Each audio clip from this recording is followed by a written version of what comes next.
This is the IBJ podcast for the week of February the 8th, 2021. I'm Mason King. Welcome back to the podcast, everybody. As you know by now, Indianapolis has taken on the Herculean task of hosting the vast majority of the NCAA Men's Basketball Championship this spring, otherwise known as March Madness. It's a bid to centralize and simplify the logistics of this gargantuan event while the nation crawls out of the COVID-19 pandemic. And as always happens before national events downtown, city officials and local sports, tourism, and community groups are planning a thorough cleanup and other improvements to spruce up the area for visitors and to make it camera ready. This year, it's even more of a challenge, and that's for several reasons. First of all, for the last year, downtown has been mired in the doldrums of the pandemic and resulting economic swoon. The remnants of last May's race-related riots still cling to some buildings. Downtown has also seen an increased presence of homeless people in the last year. And even before the pandemic, retail vacancies were creating eyesores for passers-by. It's not exactly a ghost town, but at street level, it seems like downtown's pulse is still weak. Secondly, we typically have 1 or 2 years to gussy up downtown ahead of big events. The timeline here is just a few months. And third, Indianapolis will be under particularly intense scrutiny for nearly 3 weeks, the duration of the tournament, from some of the most important people in the sports and entertainment industry, not to mention the national media. Indianapolis will leave a lasting impression on them, good or bad. A beautification task force has been assembled, composed of city officials and leaders of 8 prominent local organizations: Indiana Sports Corp, Keep Indianapolis Beautiful, Downtown Indy Inc, Indianapolis Cultural Trail, Visit Indy, the Arts Council of Indianapolis, Indy Hub, and the Indianapolis Urban League. Each is playing a unique role in cleaning, beautifying, and enlivening the city for the tournament. And we also should say that the Indianapolis-based Lilly Endowment just announced a $905,000 grant to help fund this work. It's a group effort, so for this week's podcast, I'm speaking with the leaders of 3 organizations: Downtown Indy, Keep Indianapolis Beautiful, and the Arts Council of Indianapolis. And we'll start with Downtown Indy to help set the stage as these groups gear up for the curtain to rise in about 5 weeks.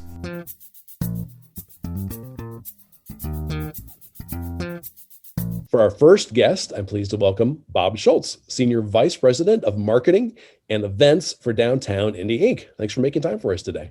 Absolutely. What an important discussion. First off, can you give me a 20-second distillation of Downtown Indy Inc? Sure. Well, we are a private nonprofit civic organization focused on really managing and developing and marketing and activating downtown Indianapolis, primarily to be the best place to live, learn, work, and play. So we are hyper local. We define downtown as 16th Street to the north, south toward Fountain Square, east toward the interstate, and west toward the river. We're privately funded through membership dollars. And so that is a lot of the business and corporate contributions that support kind of this evolution of downtown. Been in place for about 26, 27 years. Well, as it happens, I've worked downtown for almost that period of time. And that stopped, of course, about 10 months ago. I've been in my living room ever since. For Yes. those of us who haven't been downtown in a while, can you set the scene for us? I mean, what is the state of downtown right now? What are we dealing with? Well, we're pretty excited about this vaccine. I think all of us are, clearly, but we have been a reduced workforce. Obviously, you as an example, since last March. Pre-pandemic, 155,000 people would commute and work in downtown. We estimate about 28% of those are back. And so more and more companies are starting to come back in staggered workforces. And it has been a dramatic impact on the infrastructure of downtown when you think of restaurants and coffee shops, parking garages, services that are there to support that workforce. Meanwhile, you have a tourism downtown that has been completely decimated by the pandemic, and that's starting to come back. And that's why we're so excited about March Madness and the opportunities that that's going to present for our hospitality industry. So on any given day, you might see 70,000 visitors in town pre-pandemic, and the hotel occupancy at 70 to 75%. Now, or these last several months, that occupancy has been, initially was at 5%, and it started to creep back up. And so we're going to see a much more robust hospitality industry. But meanwhile, we're challenged by that absence of our workforce. And because of that, as you walk around downtown, there's a much greater sense of when will this all return to normal, because you don't see the foot traffic. And we're starting to see that week after week after week, a lot more. Even in these cold weather months, we're starting to see a lot more foot traffic. What is the overall state of cleanliness? I mean, I understand, if it would look kind of neglected and not very well kept, is that the case? Well, actually, no, it's very clean. I would suggest that it's the cleanest it's ever been, simply because there hasn't been that foot traffic and I guess the vehicular traffic. Certainly have messes to clean up, but you don't have things that would naturally happen with a number, 75% more people walking around downtown. Our street cleaning ambassadors, part of our Downtown Indy Inc. team, they've been considered essential workers since the very beginning, and we're very focused on power washing and trash collection and the cleanliness, the beautification. And so that has continued throughout the pandemic. Now, certainly last summer, things got a little out of hand with some violence and destruction of downtown. And the boards went up, and that's been highly publicized of the challenges that social and unrest created, certainly not by the protests and the demonstration, but the violence that followed that one terrible weekend at the end of May. And the lasting impact of that has created memories of people, businesses included, that say we were decimated, and it was sad and frustrating. And we worked so hard to build up our downtown, and to have it demolished and destructed as such as it was while the pandemic was happening. The boards are down. There are still a number of businesses that have unfortunately closed, but not dramatic number, but I'd say about 200, 250 restaurants would normally occupy downtown. And so we've lost about 40 or 50 of them. And there will be a trash pickup right before the sports teams, the basketball teams, start arriving on the team. Yeah, we certainly, and every year when we host a major event, we like to prepare a little bit more, spruce up a little bit more, just like you would in your own home as you get ready to welcome company. And that effort is underway, is how can we put our best foot forward and flex our event muscles. We've been waiting to flex these for many, many months to welcome visitors back and to tell our locals. We also, I failed to mention, we have about 25,000 people who live in this geography that I referenced. And they've been very supportive of downtown during this pandemic, supporting restaurants as best they could.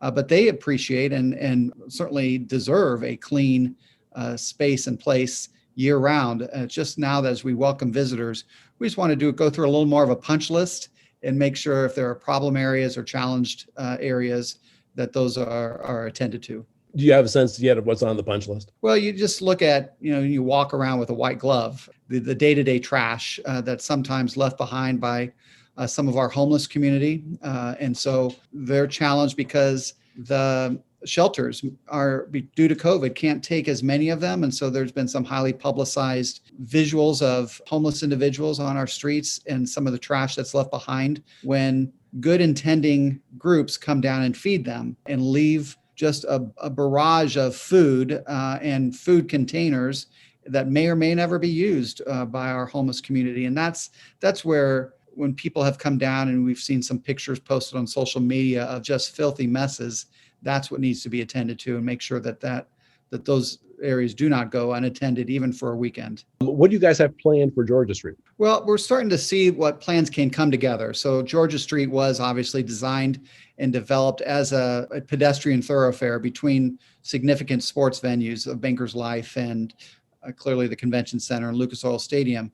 And so that becomes a passage point where there will be banners, Big Ten banners during the Big Ten tournaments, and then some March Madness feel outside as people move beyond that, where plans are still underway, because the typical things that would happen inside the convention center for fan fests and such as those are going to be limited, obviously, due to COVID. But we want our community, our central Indiana community, to feel comfortable coming downtown, being socially distanced, mask wearing, walking kind of the energy of March Madness throughout the tournament.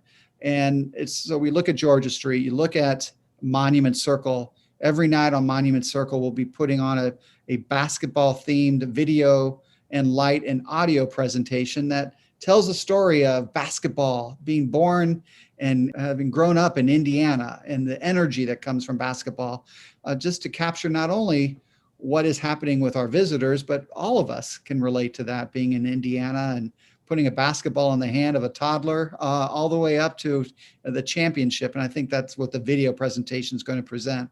This is one of the presentations that gets broadcast or projected onto the buildings. That's exactly right. Yeah, including IBJ's building, the IBJ's building. Yes, right through your window if you were there.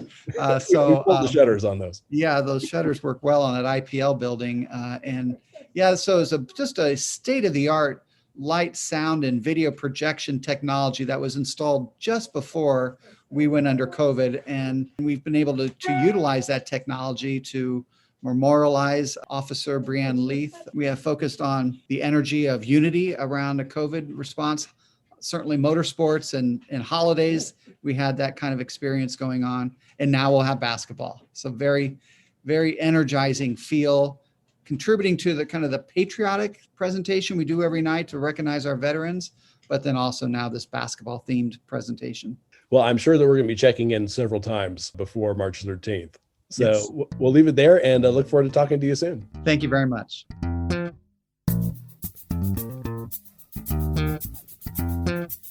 Let's move on to our conversations with the leaders of Keep Indianapolis Beautiful and the Arts Council of Indianapolis.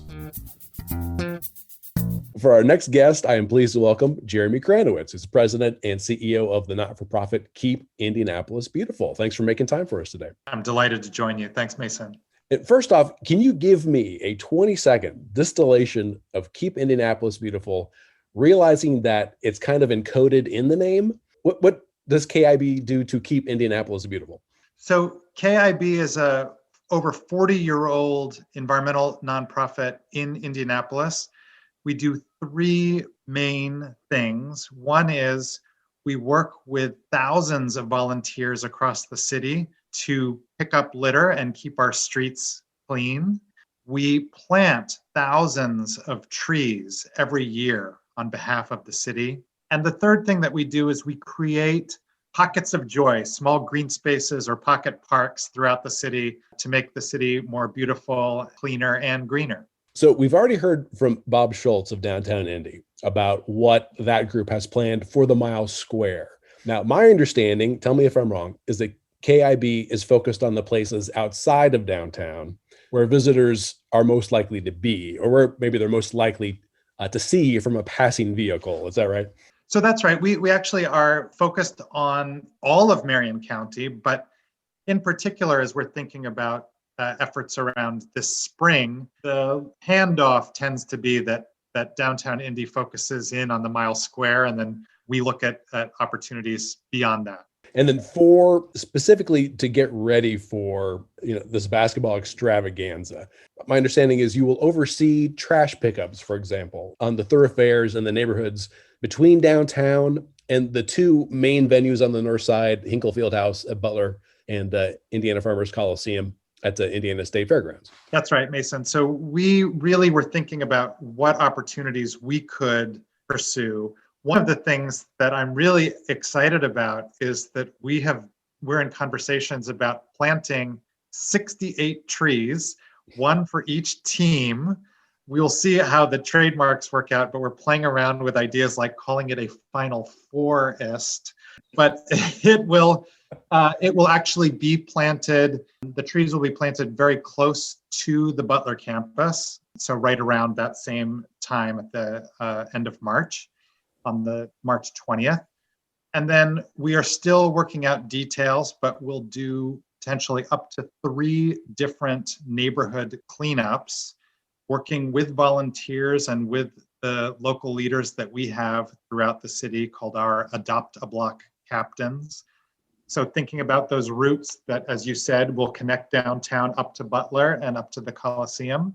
There also is work that we do with contractors around some of the medians and gateways in the city. Sometimes, you'll see those sort of markers welcoming you to a particular neighborhood. And so we're going to be working with our contractors as well to make sure that everything looks particularly great, particularly in those neighborhoods. When we talk about the path to Indiana Farmers Coliseum, we're talking about 38th Street. I don't know if that's the route they're going to take, but I imagine 38th Street is a challenge for sure to keep clean on a regular basis. Indeed. And that is going to be one of those areas that will be a place where we're going to try to focus some attention. 38th Street is a busy thoroughfare, and so that's why there are a lot of problems there. But you could also identify different bus shelters throughout the city that are worse than others, or different on or off ramps from the highway that are better or worse than others. So it's in partnership. We want to really work in partnership with the neighborhood and really try to create a community that cares, so that we are working hand in hand with our neighbors and making the city look great. So for the purposes of preparing for this tournament, there'll be 3 different pickups.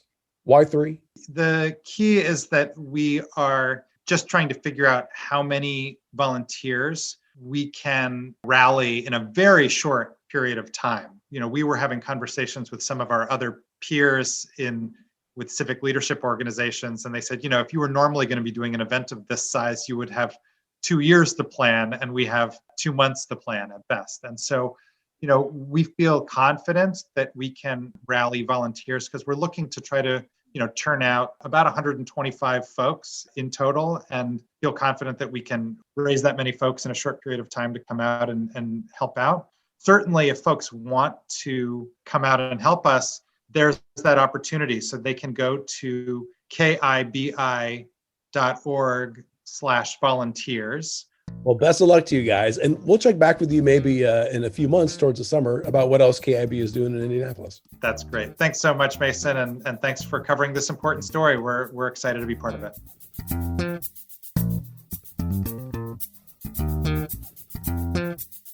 And for our next guest, I'm pleased to welcome Julie Goodman, Executive Director of the Arts Council of Indianapolis. Julie, thank you for making time today.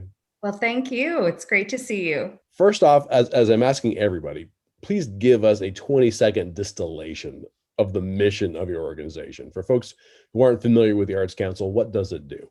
Sure. So thank you for asking. The Arts Council is the local arts advocacy and services agency serving central Indiana and Indianapolis and Marion County. So we kind of function like the Indy Chamber does in supporting the community business sector. We do that for the arts and cultural sector in our city. Now, specifically in terms of the NCAA tournament now, I want to talk about some of the things that the Arts Council is doing. And one of them, what I understand, regards the vacant retail storefronts downtown, which, because they are at the pedestrian level, present kind of a challenge to making downtown feel as vibrant as it usually would be. It would have been, for example, 12 months ago. What does the council have plans for those areas?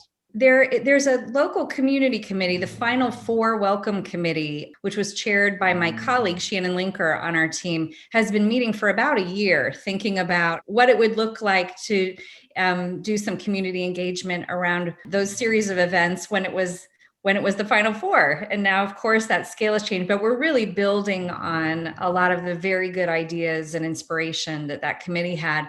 So working very closely in partnership with Downtown Indy, we've taken an inventory of some of the open storefronts and windows that are just in optimal locations where we can really think about our city as a gallery. And how do we use those as picture windows, as an opportunity to showcase the creativity and talent of our Indianapolis and Central Indiana artists?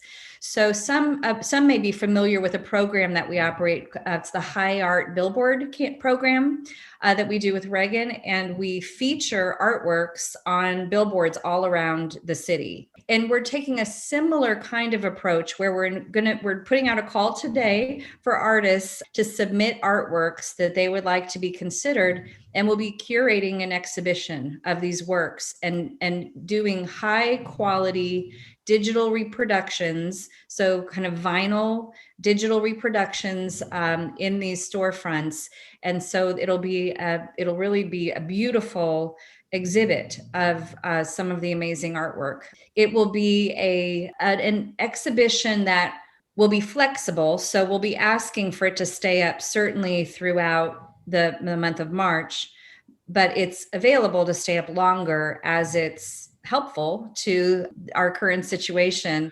How many storefronts do you think that you would use? So the current inventory is at least 36 windows, but we think it could be as many as 50. So we'll see. We're working on that right now, very, very intensely. Now, folks who were in Indianapolis for the Super Bowl back in 2012 probably remember the dozens of murals that were painted around the city.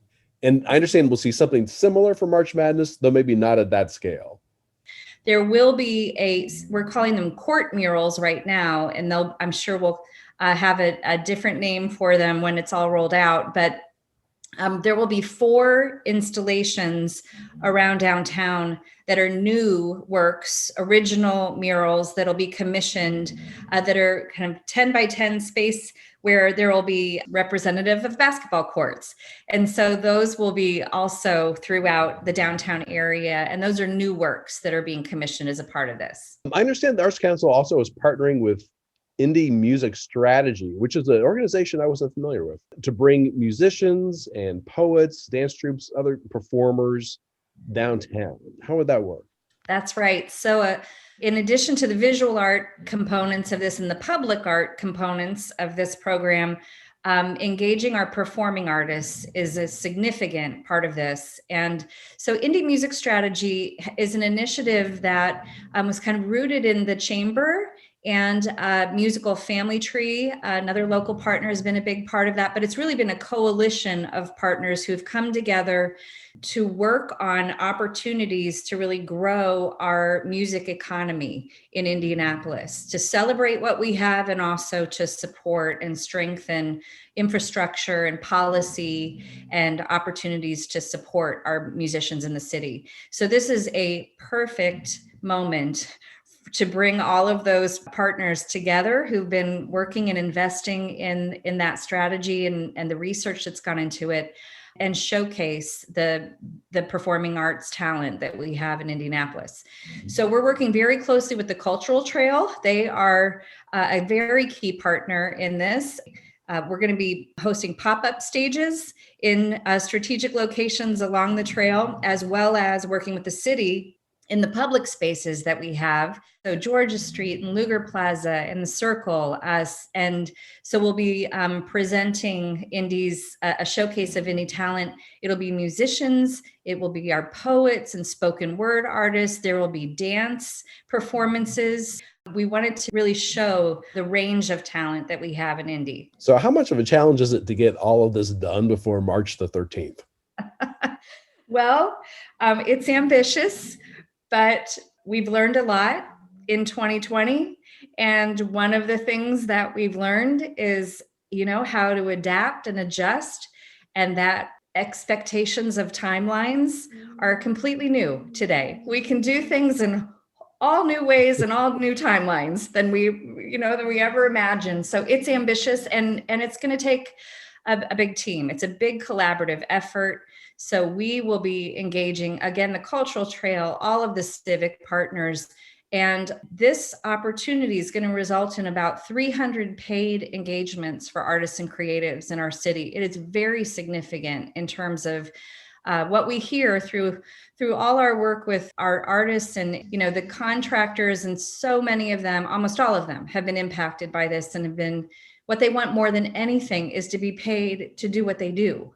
So this is so significant in that regard, and they'll be helping. So we'll be engaging artists and creatives as curators and as project managers and support on the mechanics of it, as well as showing their work. Well, I'm sure you've got a lot of stuff on your to-do list. So I will let you get on with that, but best of luck to you. And we'll check in afterwards and see how things went.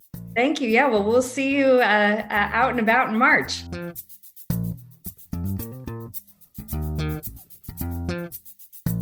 My thanks again to Bob Schultz, Jeremy Kranowitz, and Julie Goodman. If you'd like to learn more about the efforts to gussy up the city before March Madness, you can check out Mickey Shuey's story in the latest issue of IBJ. Just search for the word madness at IBJ.com, and it should be one of the top results. And before you get on with the rest of your week, there are several other strong stories I want to bring to your attention. To stay on topic for a moment, Mickey has an interview with Indianapolis Metropolitan Police Department Deputy Chief Joshua Barker about the role Indy's police will take in keeping visitors safe during the tournament and restoring confidence in Indianapolis's downtown. Also in this week's issue, after 3 decades chasing an effective treatment for Alzheimer's disease but with little to show for it, Eli Lilly and Company has announced a potential breakthrough with a drug that slowed mental decline in patients in a small trial. John Russell examines Lilly's past failures and why the new drug offers hope. And Susan Orr reports on the explosive growth of Peterman Cooling, Heating, and Plumbing, aided by its development of an innovative academy for technician training. Again, you can read these stories in the latest print edition of IBJ or online at IBJ.com. I will say it is quite a bit easier to access all of the latest business news and all of IBJ's data on Central Indiana's business community and economy if you're a subscriber. It works out to about $2 per week for actionable information you're not going to find anywhere else. Just go to IBJ.com and click on the subscribe button. Thanks again for making time this week for the IBJ podcast, which is edited by Leslie Weidenbender. I'm Mason King. Hang in there, everybody. We'll be back again next week.